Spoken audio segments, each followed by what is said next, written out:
여러분 혹시 내 인생의 마지막 날을 진지하게 생각해 보신 적 있으십니까? 내 인생의 마지막 날, 장례식장에서나 또는 어떤 중병에 걸렸을 때 그런 생각을 해볼 수 있겠지만 대부분의 사람들은 그런 생각을 잘 하지 않죠. 왜냐하면 우리는 언제나 내일이 있을 것처럼 살아가기 때문입니다. 그래서 우리는 말할 때도 마치 내일이 있을 것처럼 이야기를 합니다. 내일 뭐 하지? 다음 주에 어디 갈까? 은퇴 후에 뭐 먹고 살지? 뭘 해볼까? 여러분, 그러나 성경은 우리에게 이렇게 말씀하고 있습니다. 잠언 27장 1절을 보면 너희는 내일 일을 자랑하지 말라. 왜 자랑하지 말아야 될까요? 하루 동안에 무슨 일이 일어날는지 알 수 있어요, 없어요? 알 수 없기 때문이라는 겁니다. 여러분, 우리는 내일 일을 알 수 없습니다. 내일 일만 모르나요? 한 치 앞도 모릅니다. 그러므로 우리는 늘 겸손해야 하는 것입니다. 몇 년 전 미국 경제 매거진 이 포춘 그 매거진에 세계에서 가장 바쁜 CEO 한 사람이 소개가 된 적이 있었는데요. 이 사람은 세계적인 IT 기업 경영자였고 창업자이자 수백억 달러의 자산가였습니다. 그는 이렇게 말을 하곤 했습니다. 나는 시간을 통제할 줄 아는 사람이다. 내 삶은 철저하게 계획되어 있다. 그는 실제로 이렇게 하루를 15분 단위로 쪼개어서 살았습니다. 그러니까 스케줄이 굉장히 빡빡하죠. 그의 삶에는 빈틈이 없어 보였습니다. 근데 어느 날 새벽 출장 중이던 호텔 방에서 그는 갑작스럽게 심장마비로 세상을 떠나게 됩니다. 그가 남긴 마지막 이메일에는 이렇게 적혀 있었습니다.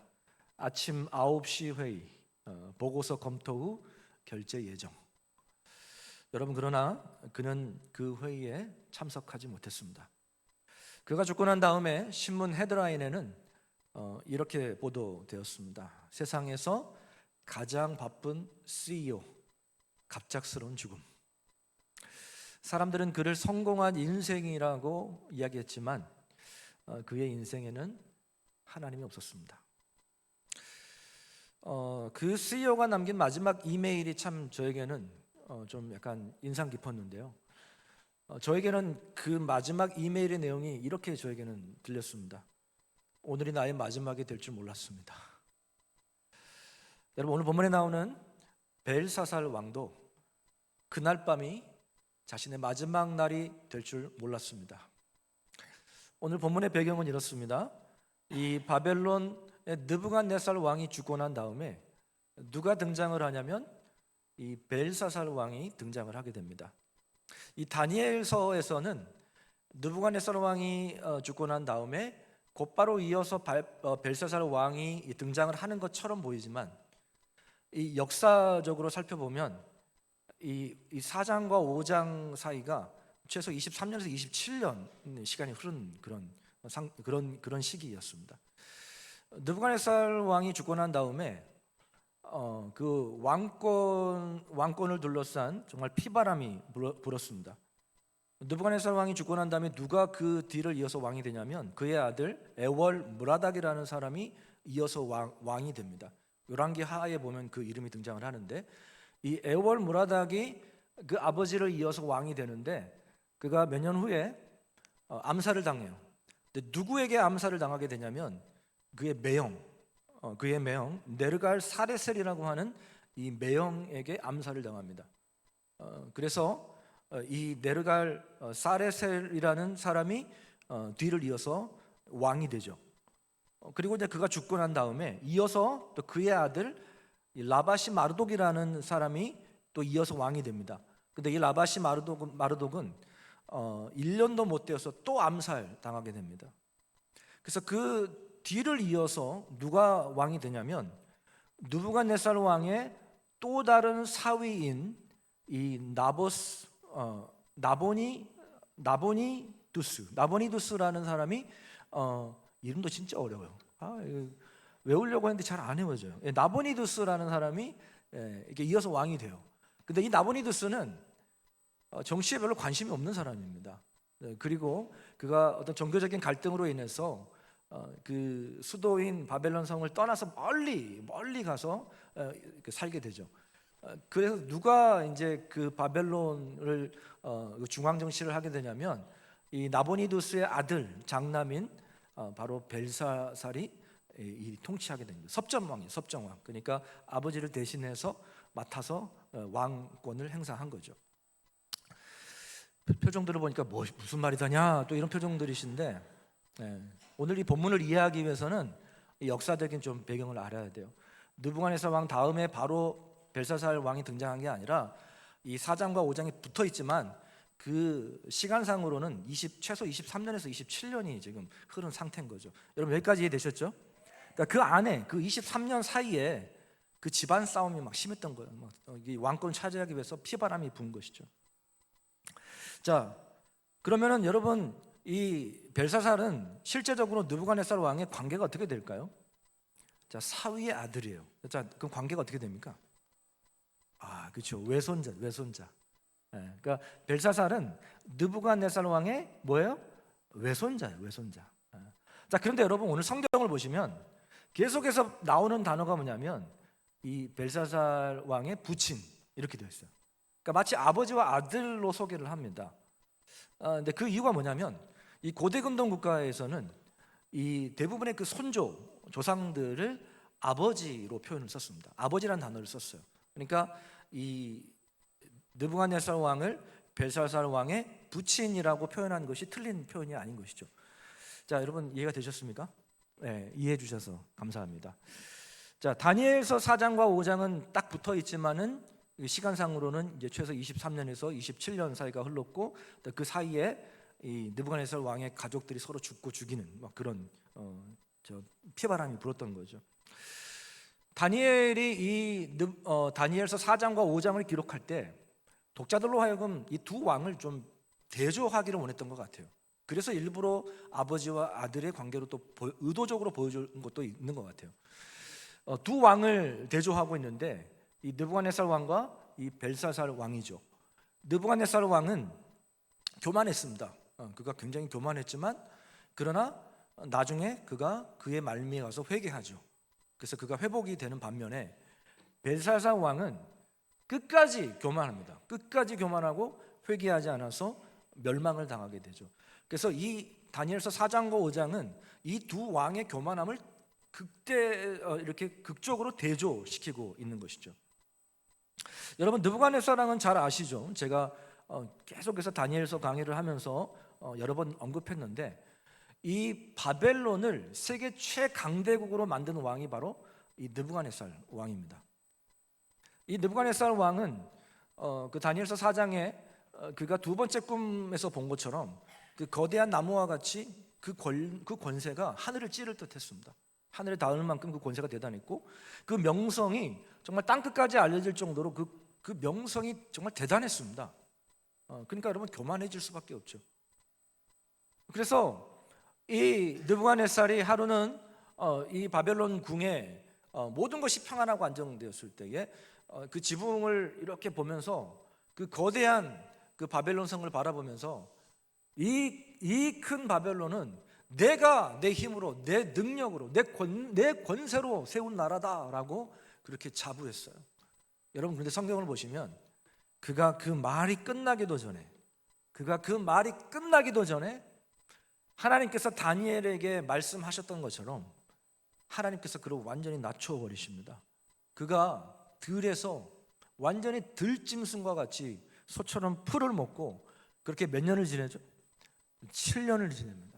완전히 가장 높은 자리에서 하나님께서 가장 낮은 자리로 완전히 낮추셨죠.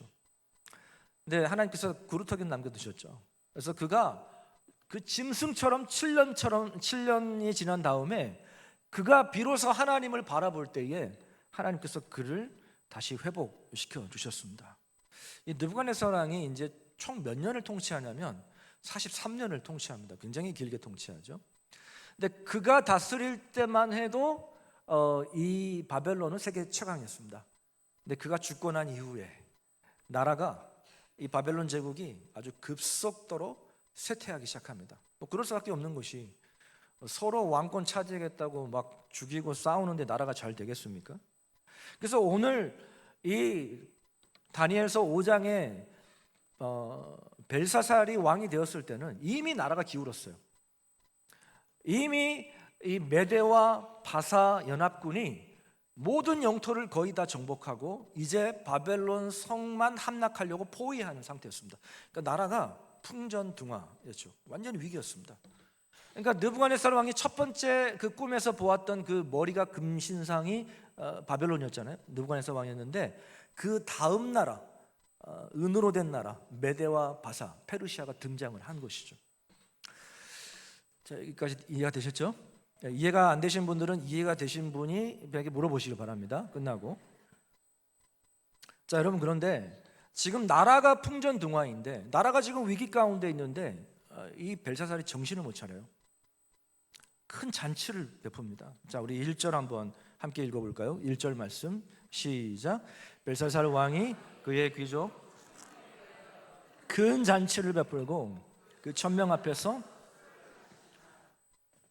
지금 메대와 바사 연합군이 지금 바벨론 성을 포위하고 나라가 지금 풍전등화 가운데 있는데 벨사살 왕이 지금 뭘 배설했죠?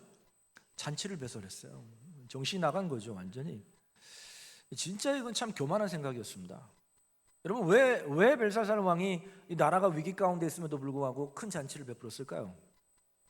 지금 심리적으로 이 백성들과 귀족들이 굉장히 불안한 거죠. 왜냐하면 지금 포위된 상태이기 때문에 굉장히 불안한 거죠. 그래서 이 벨사살 왕이 걱정하지 마, 우리 끄떡없어, 안전해, don't worry, be happy, 뭐 이런 과시를 하기 위해서 큰 잔치를 베푼 것입니다. 실제적으로 BC 5세기에 고대 그리스 역사가 헤로도토스에 의하면 이 바벨론 성의 그 성벽이 이 2중 3중으로 되어 있었다 그래요. 그래서 성벽의 내부는 이 두께가 7m, 그리고 외부 성벽은 8m가 넘었다 그래요. 그러니까 뭐 철옹성이죠. 그 누구도 무너뜨릴 수 없는 거대한 성이었습니다. 그리고 이 유프라테스 강이 이 바벨론 궁 안을 통과합니다. 그래서 마실 물도 걱정이 없는 거예요. 식수도 걱정이 없고, 그리고 무려 20년치의 식량이 그 바벨론 성에 비축되어 있었습니다. 그러니까 벨사살이 벨사살, 일부 때도 이게 발음이 안 돼가지고 연습을 했는데 벨사살, 그러니까 자신만만한 거죠. 뭐 그 잔치는 교만의 아주 극치였습니다. 교만의 상징이었죠. 여러분, 근데 그 잔치가 단순히 어떤 기쁨의 잔치가 아니라 그 자리는 하나님을 모독하고 하나님을 멸시하는 자리였습니다. 여러분 2절 한번 보세요. 2절에 보시면 벨사살이 술을 마실 때에, 자, 명령을 하는데 무슨 명령을 하냐면 그의 부친, 이제 실제적으로는 외할아버지죠. 그의 부친 느부갓네살이 예루살렘에서 탈취해 오지 않습니까? 성전의 기물들을, 그 그릇들을 가지고 오는데 그 금 은 그릇을 가지고 오라고 명령을 해요. 왜 가지고 오라고 명령을 했냐면, 자, 왜 가지고 오라고 했죠? 그것으로 술 따라 마시려고, 거기다가 술 마시려고. 기가 막힌 노릇이죠. 여러분, 바벨론 왕궁에 그릇이 없어서 여러분 그 성전의 그릇들을 가지고 오라고 했을까요? 아니죠. 그럴 리 없습니다. 분명한 의도가 있죠. 이 유대인 역사가 요세푸스에 의하면 그의 외할아버지 느부갓네살 왕이 그 예루살렘 성전의 그릇들을 가지고 와가지고 그들의 신전에 두고 한 번도 그 그릇을 사용한 적이 없다라고 기록이 되어 있습니다. 자, 근데 그의 외손주 벨사살은 그 그릇들을 가져다가 그걸 뭘 했어요? 술 마시는 데 사용했어요. 여러분, 벨사살이 뭘 보여주려고 하는 걸까요? 그 귀족들에게 우리 할아버지보다, 우리 아버지보다, 부친보다 내가 더 세다, 내가 더 강하다, 그걸 보여주기 위해 어떤 그런 의도가 있었던 것이죠. 분명한 의도가 있었던 것이죠. 근데 어쨌든 간에 그 하나님의 거룩한 그 성전의 그 기물, 그 그릇들을 가지고 술 마시는 데 사용했다고 하는 것은 하나님을 조롱하고 멸시한 것에는 분명합니다. 여러분 4절 보세요. 그들이 얼마나 멸시를 하냐면 함께 읽어보겠습니다. 4절 같이 읽어보겠습니다. 시작. 그들이 술을 마시고는 그 금, 은, 구리, 쇠, 나무, 돌로 만든 신들을 찬양하니라. 여러분, 하나님이 제일 싫어하는 게 뭐죠? 우상 숭배. 하나님을 조롱하고 멸시하고 거기에다가 플러스 하나님 앞에서 우상을 숭배하는 거죠. 여러분, 이 잔치의 중심에는 하나님을 향한 조롱과 멸시가 있었습니다. 여러분, 근데 오늘날 세상도 다를 바 없습니다. 얼마나 많은 사람들이 하나님을 무시하는지 모릅니다. 성경의 가치를 무시하고 이 동성애와 같은 죄악을 자유와 인권이라고 주장하며 하나님을 멸시하고 있습니다. 여러분, 지난 시간에도 말씀을 드렸지만 가장 큰 교만은 뭐냐면 하나님의 하나님 되심을 인정하지 않는 것이 가장 큰 교만이에요. 하나님이 어디 있어? 하나님을 무시하는 것이 교만이에요. 자, 시편 14절에 한번 보세요. 시편 4절 같이 한번 읽어보겠습니다. 시편 4절,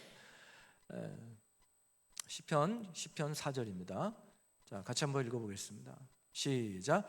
악인은 그의 교만한 얼굴로 말하기를 여호와께서 이를 감찰하지 아니하신다 하며 그의 모든 사상에 누가 없어요? 하나님이 없다는 거죠. 하나님이 어디 있어? 내 주먹을 미치. 하나님이 없다고 하는 것, 하나님 믿지 않은 것, 여기 가장 큰 교만이죠. 프랑스 철학자 볼테르라는 사람이 있습니다. 여러분 들어보셨어요? 볼테르? 볼테기가 아니고 볼테르. 여러분, 그는 18세기 이 계몽주의 시대의 대표적인 무신론자입니다. 18세기 계몽주의의 특징 중에 하나는 뭐냐면 이 인간의 이성과 과학을 절대시하며 하나님을 비웃었던 시대였습니다. 그래서 그 당시 18세기 계몽주의 시대 때 수많은 젊은이들이 다 교회를 떠났어요. 바로 이 계몽주의 사상 때문에. 이 볼테르가 그 사상의 중심에 섰던 사람이었습니다. 근데 그가 뭐라고 말을 했냐면 100년 후면 이 세상의 성경은 다 사라질 것이다. 예수는 허구며 교회는 인류의 어리석음의 상징이다라고 그렇게 이야기했습니다. 그리고 수많은 젊은이들이 그의 가르침에 열광하고 그가 그렇게 하나님을 조롱하고 성경을 비웃었습니다. 여러분, 근데 시간이 흐르고 그가 노년을 맞이하고 건강은 악화되었습니다. 그리고 그가 병상에 누워 마지막에 세상을 떠나게 되는데 그의 마지막 죽는 순간이 굉장히 비참했어요. 그의 친구들과 또 간호사들의 증언에 의하면 그의 죽음은 그야말로 공포 그 자체였다고 해요. 그는 침대에서 마지막 몸부림을 치면서 이렇게 외쳤다고 그래요. 나는 버림받았다. 나는 지옥으로 간다. 나의 죄 때문에 영원히 불타고 있다. 그 방 안에는 비명과 절규 가운데 아주 고통스럽게 세상을 떠났다고 합니다. 여러분, 근데 그로부터 50년 후에 어떤 일이 일어났냐면 그 성경을 무시하고 하나님을 조롱했던 그 볼테르가 살고 있던 집이 성경을 인쇄하는 성소 공예 창고로 사용되기 시작했습니다. 그가 100년 안에 사라질 것이다라고 조롱하던 무시했던 성경이 그의 집에서 인쇄되어 전 세계로 퍼져나간 것입니다. 여러분, 겸손해야 됩니다. 여러분, 벨사살은 하나님을 무시하고 멸시했습니다. 그때 하나님께서 개입하셨습니다. 5절 6절 보시면 그때가 언제죠? 벨사살 왕이 하나님의 성전의 그릇들을 가져가지고 거기서 술을 마시고 우상을 숭배하고 하나님을 조롱하고 멸시하는 그때에 이제 하나님이 개입하셨어요. 사람의 손가락들이 나타나서 하나님께서는 다양한 방법을 사용하시는데 굉장히 특이한 방법을 사용하셨어요. 손가락들이 나타나서 왕궁 촛대 맞은편, 성경이 굉장히 아주 디테일하게 아주 영화의 한 장면처럼 보여주고 있는데 그날 밤이었습니다. 그러니까 촛대 맞은편이니까 벽이 잘 보이겠죠. 석회벽에, 하얀색 그 벽에 그 손가락들이 글자를 쓰는데 여러분, 그거를 보고 기겁하지 않을 사람이 없죠. 왕이 그 글자 쓰는 손가락을 봤어요. 그리고 어떻게 했느냐? 그 다음 보여주세요. 왕의 즐기던 그 웃고 떠들던 그 얼굴이 그 빛이 변한 거예요. 얼굴이 굳어버린 겁니다. 그리고 그 생각이 번민하게 됐죠. 그리고 그 넓적다리 마디가 녹는 듯하고, 여러분, 이 넓적다리가 녹는다라는 게 어떤 의미인지 아세요? 저도 잘 몰라요. 잘 모르는데 어떤 의미인지 대충 알겠죠? 무서워 떠는 겁니다. 두려워 떠는 겁니다. 그의 무릎이 서로 부딪힌지라. 무슨 말이냐면 다리가 후들후들 떨리는 겁니다. 예. 여러분 제 다리 떨리는 거 안 보이시죠? 예. 저는 매주 설교할 때마다 다리가 떨려요. 사실 너무 두려워가지고 그냥 사시나무 떨듯이 두려워 떠는 겁니다. 여러분 이 장면을 한번 상상해 보세요. 지금 부어라 마셔라 막 웃고 떠들고 막 하나님이 어디 있어 막 울고 막, 그리고 성전에 그 그릇들을 가지고 건배하면서 막 마시고 부어라 마셔라 하고 있는데 갑자기 막 손가락이 나타나가지고 막 글을 쓰는 거예요. 이 영화로 말하면 공포 영화. 갑자기 공포 영화인 거예요. 여러분 그것을 보았던 사람들이 혼비백산했습니다. 비명을 질렀습니다. 왕도 조금 전까지만 해도 막 웃고 떠들다가 얼굴이 완전히 굳어버렸어요. 그 빛이 바뀌었습니다. 완전히 즐겁고 화려한 그 파티가, 그 잔치가 아수라장이 됐어요. 벨사살이 큰 소리로 빨리 해결할 사람들 불렀습니다. 그의 외할아버지 느부갓네살 왕처럼 바벨론의 지휘자들을 다 불렀어요. 7절 한번 보시길 바랍니다. 우리 7절 한번 같이 읽어볼까요? 시작. 왕이 크게 소리질러 술객과 갈대아 술사와 바벨론의 지혜자들에게 말하되 누구를 막론하고 이 글자를 읽고 그 해석을 내게 보이면 자주새 옷을 입히고 금사슬을 그의 목걸이에 걸어주리니 그를 나라의 셋째 통치자로 삼으리라. 벨사살 왕이 엄청난 상금을 내건 거예요. 이 글자를 해석하는 사람에게는 자주색 옷을 입히고, 여러분 자주색 옷은 그 당시에 왕족들만 입었던 옷이에요. 그리고 목에 뭘 걸어줘요? 여러분들 좋아하는 금목걸이. 그렇죠. 요즘에 금값이 완전 진짜 금값인데 순금 번쩍번쩍한 개목걸이, 금목걸이를 다 걸어주고, 그리고 그를 나라의 몇 번째 통치자요? 셋째 통치자. 의미가 있습니다.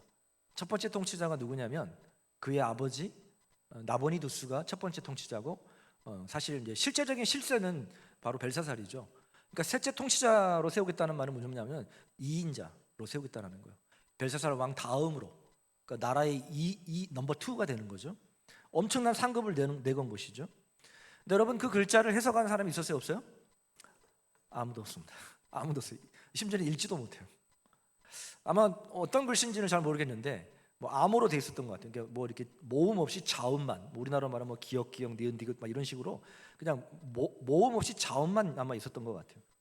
그러니까 읽지도 못하고, 읽지 못하니까 당연히 뜻도 모르겠죠. 그러니까 너무 기가 막힌 거예요, 이 왕이.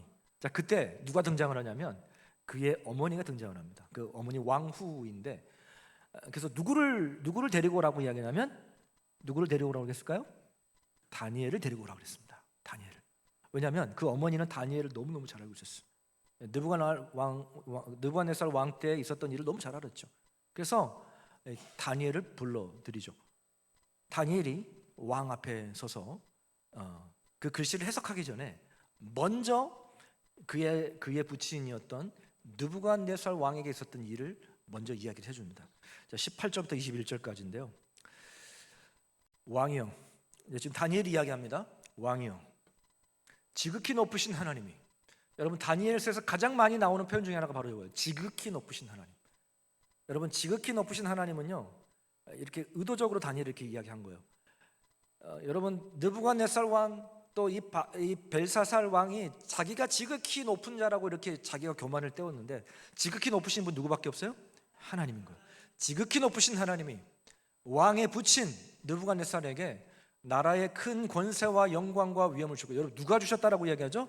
지극히 높으신 하나님이, 그 하나님이 자기의 뜻대로 주신 거예요. 느부갓네살 왕에게 그의 큰 권세를 주셨으므로 백성들과 나라들과 언어가 다른 모든 사람들이 그의 앞에서 두려워 떨었으며, 누가 그렇게 하신 거예요? 하나님이. 자, 그런데 얘가 분수를 모르는 거예요. 하나님이 그렇게 하셨는데 자기가 잘난 줄 알고 그는 임으로 죽이며 임으로 살리며 임으로 높이며 임으로 낮. 무슨 말이냐면 지 멋대로 한 거예요. 지 멋대로 한 거예요. 자, 그래서 그가 마음이 높아지며 뜻이 완악하여 교만을 행한 거죠. 자, 그때 하나님 그를 낮추셨죠.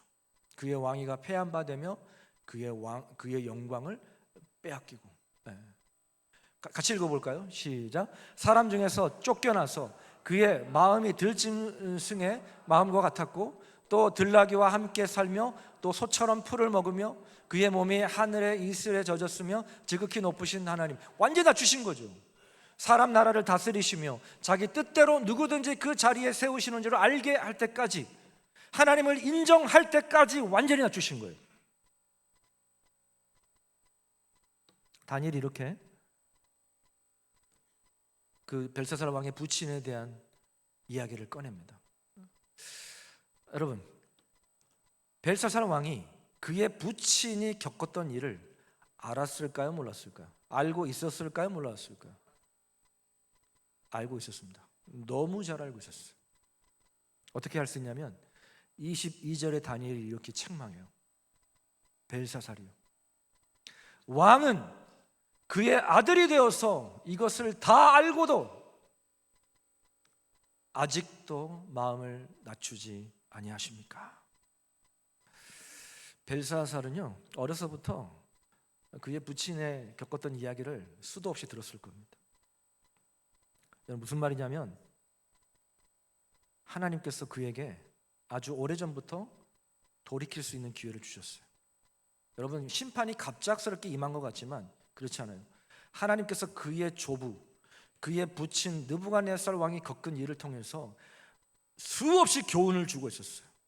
그런데 그 교훈을 무시하죠. 하나님 말씀하시는데, 계속해서 말씀하시는데 알고도 낮추지 않습니다. 여러분, 이것이 심판의 핵심 이유였어요. 다니엘이 이제 그 벽에 쓰여진 글씨를 해석하는데, 그 글자를 해석하는데 25절에서 28절을 보시면 기록된 글자는 이것입니다 하면서 이제 해석을 하죠. 곧 메네메네 데겔 우바르시니라. 그 글을 해석하건대 메네는 어떤 뜻이냐면 하나님이 이미 왕의 나라의 시대를 세워서 그것을 끝나게 하셨습니다. 이 메네, 하나님이 세셨다라는 거거든요. 우리 인생의 연수를 세고 계시는데 왕의 연수를 이제는 짧게 거기서 끝내겠다는 거예요. 그러니까 메네 두 번이 반복되죠. 이건 확실하다는 거예요. 데겔, 왕을 저울에 달아보니까 부족함이 보였다라는 거예요. 하나님이 원하시는 거기에 미치지 못했다라는 거죠. 베레스, 왕의 나라가 나뉘어서 메대와 바사 사람에게 준바되었다 함이니이다. 이게 글자의 해석이었습니다. 한마디로 말하면 It's over. 이제 끝났습니다. 왕이시여, 이제 왕의 생명도 이 나라의 운명도 끝났습니다. 이 화려한 바벨론 이제 끝났습니다. 그렇게 이야기하는 거죠. 충격적인 이야기죠. 여러분, 이 충격적인 이야기를 벨사살이 들었을 때에 그가 어떻게 반응해야지 맞는 거죠? 그가 그 하나님 말씀을 들었을 때 그가 어떻게 반응해야지 맞는 겁니까? 회개해야죠. 그가 그 자리에서 하나님 앞에 엎드렸어야죠. 여러분, 그러나 그가 끝까지 무릎 꿇지 않습니다. 29절 보세요. 29절 보시고 같이 한번 읽어볼까요? 시작.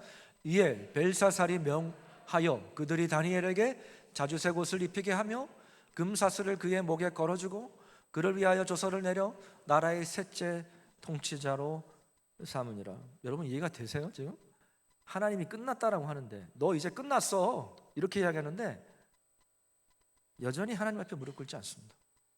무릎 꿇을 생각을 하지 않은 거예요. 저는 오늘 이 말씀을 아주 오래전부터 묵상했어요. 한 2주 전부터 묵상을 했는데 이 말씀을 묵상하면서 오늘이 본문과 대조되는 한 인물이 떠올랐어요. 바로 다윗입니다. 다윗이 사무엘하에 보게 되면 우리아의 아내 밧세바를 범하죠. 그리고 자신의 그 죄를 감추기 위해서 그 자신의 충신이었던 우리아를 맹렬히 싸우는 전투 맨 앞에 나가 마저 죽게 했습니다. 다윗이 죽인 거나 마찬가지였어요.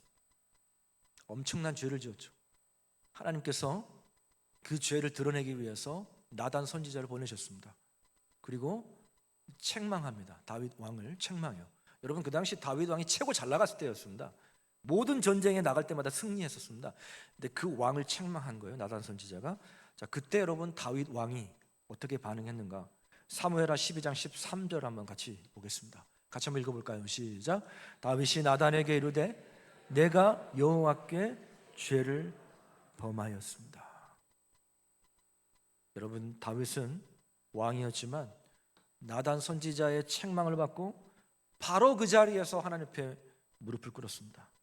그리고 그가 하나님 앞에 회개하기 시작하는데 시편 51편이 그가 회개했던 내용입니다. 여러분, 시편 51편 내용이 어떤 내용인지 잘 아시죠? 우리가 이따가 설교 후에 부를 찬양의 가사인데요. 정결한 마음 주시옵소서. 나를 정말 그 구원의 기쁨에서 다시 회복시켜 주십시오. 그가 얼마나 눈물로 회개를 했던지 그의 눈물이 침상을 띄울 정도로 그렇게 많은 눈물로 회개를 했습니다. 여러분, 시편 51편 1절에서 10절까지만 봐도 이 죄라는 단어가 10번 이상이 등장을 합니다. 그가 얼마나 자신의 가슴을 찢고 회개했는지 모릅니다. 여러분, 자신의 죄가 드러났을 때 더 이상 숨기려 하거나 어떤 핑계를 대지 않았습니다. 있는 모습 그대로 죄인의 모습으로 주님 앞에 무릎을 꿇고 하나님 앞에 용서를 구했죠. 그래서 다윗이 살았어요. 여러분, 그래서 다윗이 회복됐습니다. 여러분, 사무엘하 12장 13절 다시 한번 보세요. 자, 같이 읽어보겠습니다. 시작. 다윗이 나단에게 이르되 내가 여호와께 죄를 범하였노라 하며 나단이 다윗에게 말하되 여호와께서도 당신의 죄를 사하셨나니 당신이 죽지 아니할 것입니다. 다윗이 하나님 앞에 바짝 엎드림으로 살 수 있었어요. 근데 여러분, 끝까지 회개하지 않았던, 끝까지 교만했던 벨사살은 어떻게 되었는가? 참 비참하게 끝이 납니다. 오늘 30절 31절인데요 우리 한 목소리로 읽어볼까요? 30절 31절 시작. 그날 밤에 갈대아 왕 벨사살이, 여기 보세요, 그날 밤. 성경은 그의 마지막 최후를 딱 한 단어로 요약을 하는데 그날 밤, 하나님을 멸시한 인생의 마지막 밤이었습니다. 그날 밤 갈대아 왕 이 벨사살이 죽임을 당했습니다. 근데 거기서 끝나지 않아요. 31절 메대 사람 다리오, 페르시아죠. 다리오가 나라를 얻었는데 그때 다리오는 62세였더라. 화려했던 모든 그 파티가 아주 비극으로 끝이 났습니다. 왕궁에는 여전히 술잔이 돌고 있었고 사람들은 여전히 웃고 춤추고 떠들었습니다. 벽에 쓰인 글자를 보고도 두려움 속에서도 그 누구도 회개한 사람이 아무도 없었습니다. 그런데 그날 밤 화려한 잔치의 막은 끝났습니다. 그리고 화려했던 바벨론의 제국도 끝이 났습니다. 그가 첫 번째 느부갓네살 왕이 첫 번째 꿈을 꿨던 것처럼 그 금 머리 다음으로 은 나라가 등장을 하게 된 것이죠. 이 고대 역사학자 그리스 역사학자 헤로도투스와 이 크세노폰의 그 기록에 의하면 그날 밤 이 벨사살이 그 1000명의 귀족들과 함께 파티를 하고 있을 그날 밤에 이 메대와 바사 연합군이 어떻게 침투를 하게 되냐면, 아까 유프라테스 강이 이 성벽을 통과한다 그랬잖아요.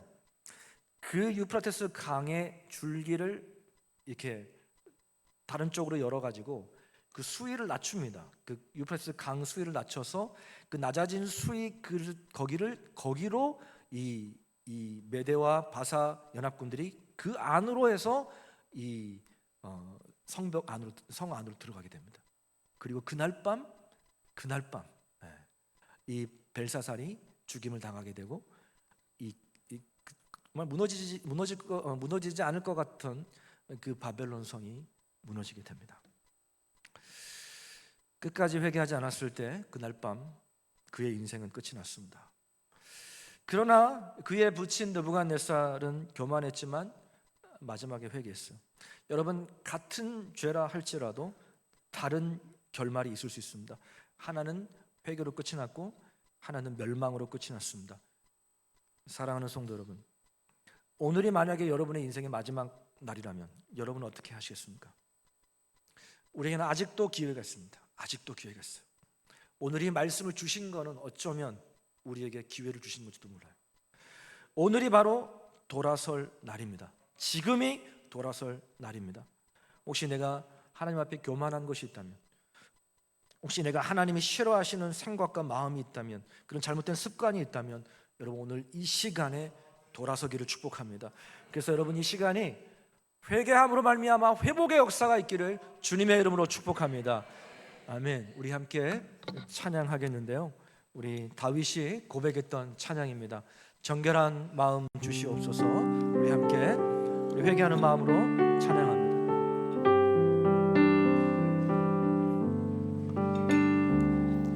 정결한 마음 주시옵소서. 오 주님, 정직한 영을 새롭게 하소서. 정직한 영을 새롭게 하소서. 다시 한번 고백합니다. 정결한 마음 주시옵소서. 주님, 정결한 마음 주시옵소서. 오 주님, 정직한 영을 주여 부어주시옵소서. 정직한 영을 새롭게 하소서. 나를 주님 앞에서 멀리하지 마시고, 나를 주님 앞에서 멀리하지 마시고 주의 성령을 거두지 마옵소서. 그 구원의 기쁨,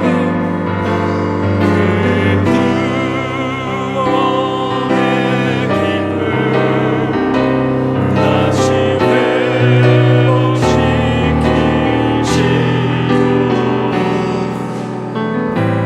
변치 않는 마음 내 안에 주소서. 다시 한번 우리 간절한 마음으로 찬양합니다. 주여 정결한 마음을 주시옵소서. 정결한 마음 주시옵소서. 오 주님, 정직한 영을 새롭게 하소서. 정직한 영을 새롭게 하소서. 나를 주님 앞에서 멀리하지 마시고, 나를 주님 앞에서 멀리하지 마시고 주의 성령을 거두지 마옵소서. 그 구원의 기쁨,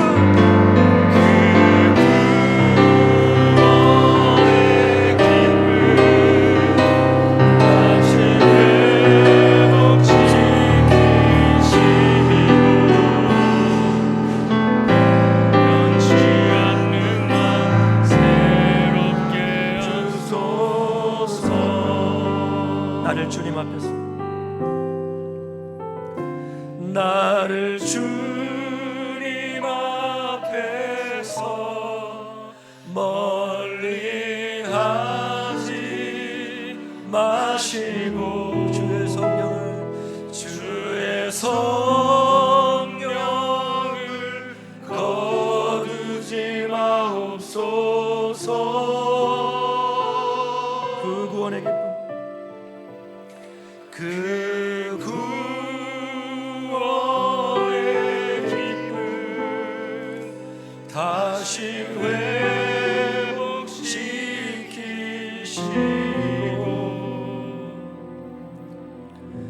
변치 않는 맘 내 안에 주소서. 우리 함께 이 시간 조용히 주님 앞에 나아갑니다. 여러분 사람 의식하지 마시고, 여러분 우리의 말씀은 다른 사람이 아닌 나에게 주신 말씀입니다. 혹시 여러분 하나님 앞에서 내가 교만했고 또 하나님 앞에 지었던 수많은 은밀한 죄악들, 이 시간 성령께서 깨닫게 해주신다면 여러분 그냥 넘기지 마십시오. 이 시간을 넘기지 마세요. 여러분 이 시간이 회복될 수 있는 시간입니다. 하나님은 여러분을 다시 회복시키시기를 원하시는 거예요. 오늘 여러분의 마음 가운데, 여러분의 생각 가운데 잘못되고 또 하나님 싫어하시고 또 그런 죄악들이, 그런 모습들이 보이신다면 하나님 앞에 철저하게 회개하십시오. 하나님 죄송합니다. 주님 잘못했습니다. 하나님 저를 다시 회복시켜 주십시오. 하나님 앞에 여러분의 마음의 무릎을 꿇으십시오. 하나님 앞에 엎드리십시오. 하나님의 은혜를 구하십시오. 그럴 때 하나님께서 오늘 이 시간 회복의 은혜를 베풀어 줄 줄 믿습니다. 우리 이 시간 적은 소리로도 괜찮습니다. 하나님과 나와 조용히 이 시간에 주 앞에 나아갔으면 좋겠어요. 우리 같이 한번 우리 기도로 나아갑니다. 같이 기도합니다. 하나님 아버지, 주여 아버지 아시죠? 나 연약함 아시죠? 하나님, 주님 불쌍히 여겨 주옵소서. 하나님 우리를 이대로 내버려 두지 마십시오. 주님, 하나님 이 시간에 깨닫게 하여 주시고, 하나님 아버지, 정말 우리의 마음을 찢고 통회하기를 원합니다. 주님, 하나님의 은혜 아니면 살 수 없는데 하나님 얼마나 교만했는지요. 아버지 용서해 주옵소서. 주님, 거짓되고 정직하지 못한 또 하나님 교만한 하나님 우리의 모습들을 주어 용서해 주옵소서. 하나님 우리의 죄악들을 주어 용서해 주옵소서.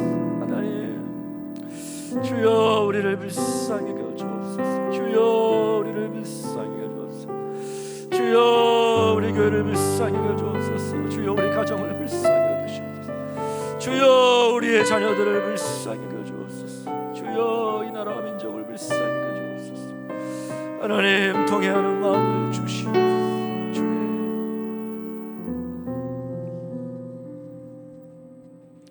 하나님 참 죄송합니다. 우리가 하나님의 사랑과 그 은혜를 받은 자이지만 그 은혜를 잊어버리고 나도 모르게 교만하게 또 정말 주님 싫어하시는 마음과 생각대로 내 뜻대로 살았던 우리의 연약함을 이 시간 회개합니다. 주님, 우리를 그냥 내버려 두지 마시고 주여 우리를 불쌍히 여기셔서 주님 회개의 영을 부어주시사 하나님 회개할 수 있을 때 철저하게 회개하고 다시 회복의 은혜를 경험하는 우리 모두가 되게 하여 주시옵소서. 하나님 나를 불쌍히 여겨주시고 우리 가정을 불쌍히 여겨주시고 우리 교회를 불쌍히 여기시고 주여 이 나라와 민족을 불쌍히 여기시고 하나님 앞에 교만했던 우리의 교만을 주님 앞에 회개하오니 주여 용서하여 주시옵소서. 하나님 다시금 하나님의 얼굴을 구하며 주님의 은혜를 구합니다. 주여 불쌍히 여겨 주시옵소서. 하나님 이 시간도 귀한 예물을 주님 앞에 봉헌에 올려드립니다. 하나님의 것을 구별하여 10의 1조를 드리며 범사에 감사함으로 감사 예물, 하나님의 나라의 확장을 위한 선교 예물과 또 1,000번째 예물, 또 생일을 맞이하여서 우리 고정남 여기까지 인도하신 하나님 은혜 감사합니다. 우리 윤태임 권사님 귀한 예물 드렸습니다. 주여 하나님의 것을 구별하여 드린 손길, 또 범사에 감사함으로 드린 손길, 또 주의 나라의 확장을 위해 드린 선교 예물, 또 하나님 작정하여 또 하나님 마음의 소원을 가지고 드린 1,000번째 특별히 생일을 맞이해서 드리는 우리 귀한 우리 지체들 하나님 기억하여 주시고 하나님 아버지 주님의 그 은혜 아래 늘 거하게 하시고 늘 겸손히 주님을 섬김으로 하나님의 은혜와 복을 받는 우리 모든 성도들 되게 하여 주시옵소서. 모든 영광을 주님께만 올려드리오며 살아계셔서 우리 가운데 역사하신 예수 그리스도의 이름으로 감사하며 축복하며 기도합니다. 아멘.